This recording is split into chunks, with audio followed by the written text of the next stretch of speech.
Shalom saudaraku kasih dalam Tuhan, kasih karunia dan damai sejahtera dari Allah Bapa dan Kristus Yesus menyertai kamu. Bacaan Alkitab kita diambil dari Ulangan 18 ayat 1 sampai 22. Penghasilan imam dan orang Lewi. Imam-imam orang Lewi, seluruh suku Lewi, janganlah mendapat bagian milik pusaka bersama-sama orang Israel dari korban api-apian kepada Tuhan. Dan apa yang menjadi miliknya harus mereka mendapat rejeki. Janganlah ia mempunyai milik pusaka di tengah-tengah saudara-saudaranya. Tuhanlah milik pusakanya seperti yang dijanjikannya kepadanya. Inilah hak imam terhadap kaum awam, terhadap mereka yang mempersembahkan korban sembelihan, baik lembu maupun domba. Kepada imam haruslah diberikan paha depan, kedua rahang dan perut besar. Hasil pertama dari gandummu, dari anggurmu dan minyakmu, dan bulu guntingan pertama dari dombamu, haruslah kau berikan kepadanya, sebab dialah yang dipilih oleh Tuhan Allahmu dari segala sukumu, supaya ia senantiasa melayani Tuhan dan menyelenggarakan kebaktian demi namanya, ia dan anak-anaknya.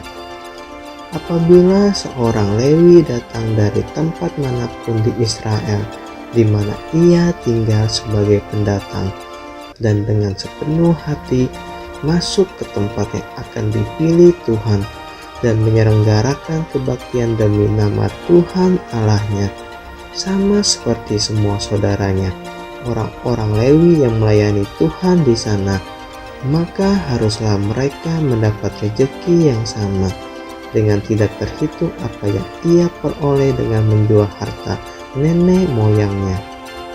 Bertenung dan bernubuat. Apabila engkau sudah masuk ke negeri yang diberikan kepadamu oleh Tuhan Allahmu, maka janganlah engkau belajar berlaku sesuai dengan kekejian yang dilakukan bangsa-bangsa itu.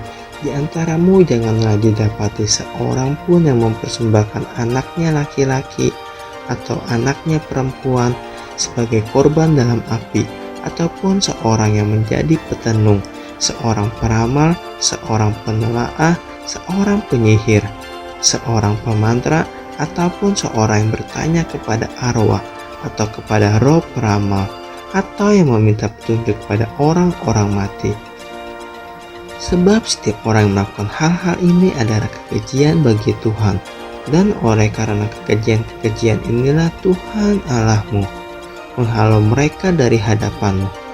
Haruslah engkau hidup dengan tidak bercela di hadapan Tuhan Allahmu, sebab bangsa-bangsa yang daerahnya akan kau duduki ini mendengarkan kepada peramal atau petenung, tetapi engkau ini tidak diizinkan Tuhan Allahmu melakukan yang demikian. Seorang nabi dari tengah-tengahmu, dari antara saudara-saudaramu, sama seperti aku, akan dibangkitkan bagimu oleh Tuhan Allahmu. Dialah yang harus kamu dengarkan, tepat seperti yang kamu minta dahulu kepada Tuhan Allahmu di Gunung Horeb pada hari perkumpulan dengan berkata, tidak mau aku mendengar lagi suara Tuhan Allahku, dan api yang besar ini tidak mau aku melihatnya lagi, supaya jangan aku mati. Lalu berkatalah Tuhan kepadaku, apa yang dikatakan mereka itu baik. Seorang nabi akan kubangkitkan bagi mereka dari antara saudara mereka, seperti engkau ini.